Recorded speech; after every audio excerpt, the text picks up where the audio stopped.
আমি ওর প্রেমিক না, ওর সাথে আমার কোনো সম্পর্ক নেই। আমার একটা পরিচয় আছে, আমি একজন ফটোগ্রাফার। গত 3 দিন আগে ওর সাথে একটা ঘটনা ঘটেছে, খুব বাজে। সেটা হলো যে ও একজনকে ভালোবাসতো এবং সে ভালোবাসার মানুষের জন্য আসলে পালিয়ে গিয়েছে, কিন্তু দুর্ভাগ্যবশত ওর ভালোবাসার মানুষটি ওর সাথে অন্যায় করেছে, ওকে ছেড়ে চলে গেছে। আসেইনি, একা দাঁড়িয়েছিল সেই মানুষটির জন্য। এবং ওই সিচুয়েশনে গত 3 দিন ও আমি ওনাদের বাসায় ছিলাম। ওনার বাবা মা আমাকে নিজের মেয়ের মতো করে রেখেছিলেন। আমারও সময়টার মধ্যে ফুল সাপোর্ট দিয়েছিলেন ওনারা।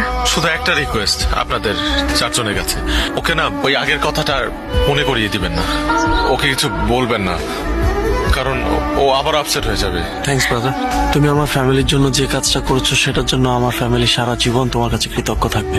গত 3টা দিন আমাদের ফ্যামিলির উপর দিয়ে কি গেছে সেটা আমরা ছাড়া কেউ জানে না। তুমি না থাকলে জিনিসটা হয়তো আরো খারাপ হতে পারত।